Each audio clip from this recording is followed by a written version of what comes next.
আমাৰ ক'বলৈ মাইক্ৰফোনটো আগবঢ়াইছো। নমস্কাৰ সকলোলে, বহুত ধন্যবাদ মোক মাতাৰ কাৰণে আৰু বহুত ভাল লাগিছে আহি পিনে। মই সুপ্ৰিম কোৰ্টৰ অধিবক্তা হয়, মই দিল্লীত থাকো। মোক চবেই সোধে আপুনি ক'ৰ হয়, দিল্লীৰ হয়, বেংগলৰ হয়, ক'ৰ হয়? মই কওঁ মই অসমৰ হয়, মই অসমীয়া হয়, 100% অসমীয়া। আৰু মই গৰ্বিত হৈ কওঁ মই এজন অসমীয়া হয়, কিয়নো আমাৰ কালচাৰটো বহুত ৰিচ কালচাৰ হয়। আমাৰ যোনটো এই কালচাৰটো বহুত ৰিচ কালচাৰ আৰু আমি সকলো দিশত আছো। এনেকে নাই কিবা এটা দিশতে আমি আগবাঢ়ি গৈ আছো, আমি সকলো দিশত আছো।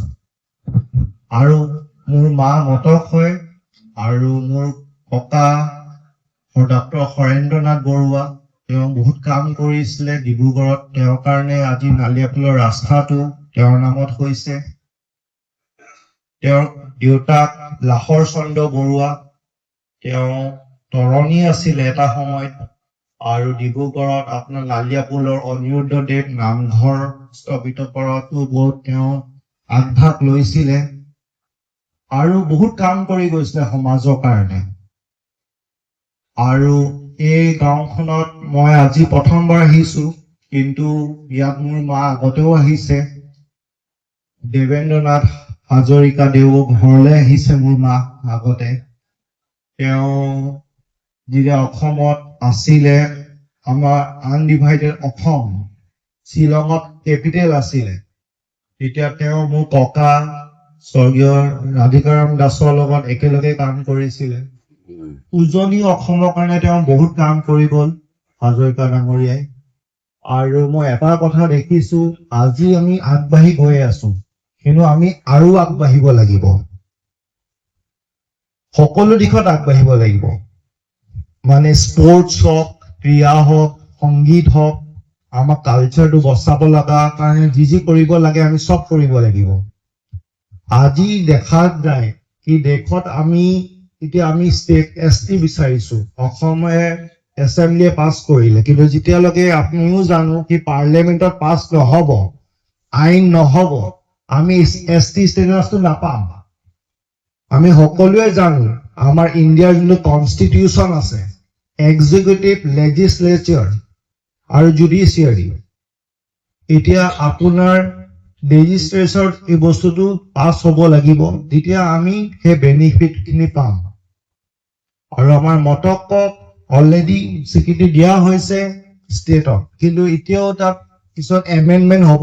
সেই এমেণ্ডমেণ্ট খিনি হোৱাৰ পিছত এইটো আমাৰ যেতিয়া পাৰ্লিয়ামেণ্টত আইন হ'ব, সেইটো আমাৰ কাৰণে বহুত ভাল হ'ব, আৰু এইটো হ'ব লাগে অতি সোনকালে।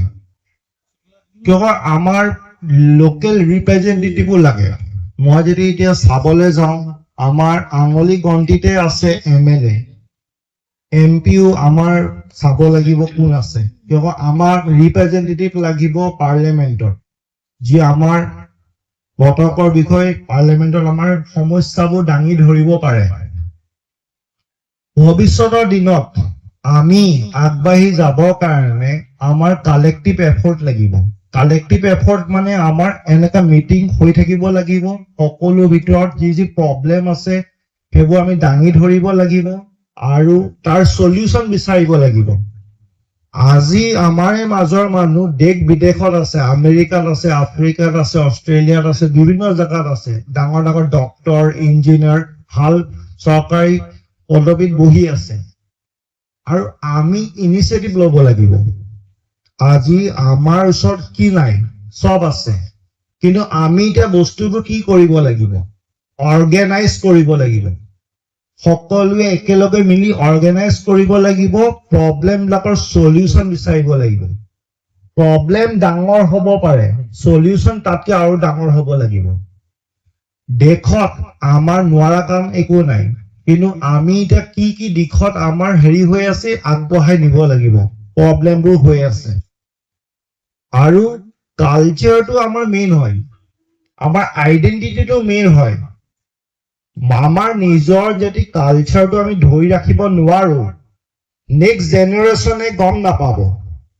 মই আজি আহিলো, মই এতিয়া দেৱেন্দ্ৰনাথ হাজৰিকাৰ বিষয়ে মই গম পালো, মোৰ মায়ে ক'লে, আৰু মোৰ ককাৰ লগত একেলগে তেওঁ এছেম্বলিত আছিলে, আৰু কি কাম কৰিলে সেই গম পালো। আৰু মই বহুত উপকৃত হৈছো কি এইখিনি আহি মই গম পালো, আৰু এইখিনি আমাৰ নেক্সট জেনেৰেশ্যন খিনি গম পাব লাগিব। যিমানে আমাৰ নেক্সট জেনেৰেশ্যন খিনি গম পাই গৈ থাকিব, সিমানে আমাৰ কালচাৰটো আগবাঢ়ি গৈ থাকিব। ডিছকাশ্যন হ'ব লাগিব, প্ৰব্লেমছ বিলাকৰ আমি সলিউচনবোৰ বিচাৰিব লাগিব, আৰু আমি একজুট হৈ থাকিব লাগিব। ইউনিটি আমাৰ ষ্ট্ৰেংথ হয়। আজি যদি আমি গোটেইবোৰ ইউনাইটেড নাথাকো, ইউনিটি ৱাইজ যদি আমি একজুট হৈ নাথাকো, তেতিয়াহ'লে আমি ভাঙি পৰিম। সেইকাৰণে আমাৰ ইউনিটিটো বহুত দৰকাৰ হ'ব, আৰু আমি কি ডেভেলপমেণ্ট আনিব পাৰো সেইবোৰ ডিছকাছ কৰিব লাগিব। আমাৰ ওচৰত সকলো বুদ্ধিজীৱী আছে, তেওঁলোকৰ পৰা ডিছকাশ্যন ল'ব লাগে, আৰু লগতে নতুন প্ৰজন্ম আগভাগ ল'ব লাগে, আৰু নতুন দিশত আমি আগবাঢ়ি গৈ থাকিব লাগিব।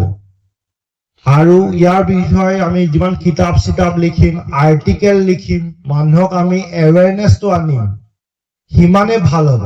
এৱেৰনেছটো বহুত জৰুৰী হয়।